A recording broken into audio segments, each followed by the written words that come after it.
Перфекционизм в языках– это хорошо. И в этом видео я попробую объяснить, почему я так считаю. Так что если вы перфекционист и думаете, что это вам мешает, это видео как раз для вас. Люди часто думают, что из-за перфекционизма у них никак не получается выучить язык.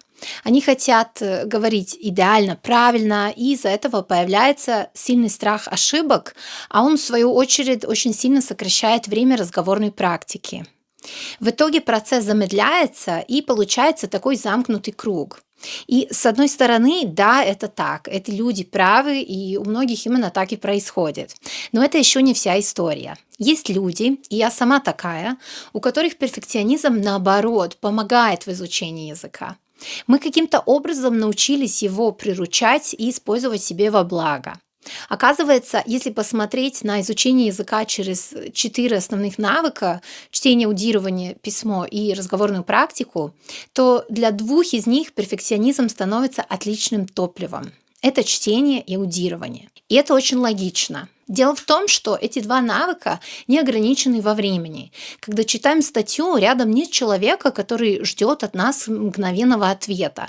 Мы сами решаем, сколько времени потратим. Если хотим, можем перечитать одно предложение 10 раз или всю статью целиком, пока не поймем прям именно каждое слово. То же самое и с аудированием. Остановили видео, перемотали, послушали одну часть 5 раз, проверили все незнакомые слова, разобрали конструкции. И вот все эти лишние действия, которые часто рождаются именно из-за перфекционизма и желания понять все идеально, на самом деле заставляют нас глубже погружаться в материал, покопаться в структурах и лексике. А чем дольше мы крутимся в языке, тем лучше он усваивается. Это один из самых лучших способов учить язык. И вот таким способом можно дать своему внутреннему перфекционисту получить кайф по полному и от этого еще получить пользу. А вот с разговорной речью все наоборот. Здесь время сильно ограничено.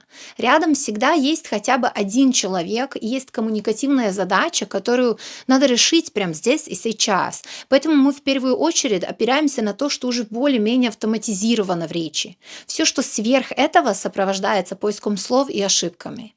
И вот тут перфекционизм начинает вредить. На психологическом и эмоциональном уровне мы начинаем себя нагружать, анализировать каждое слово, фокусироваться на том, что не так. И даже если общение в целом идет нормально, внутри начинает появляться такой сильный дискомфорт. Хочется как можно быстрее уйти из разговора. У некоторых перфекционистов дело доходит до того, что они начинают сомневаться даже в самых базовых структурах, которые уже знают на автомате.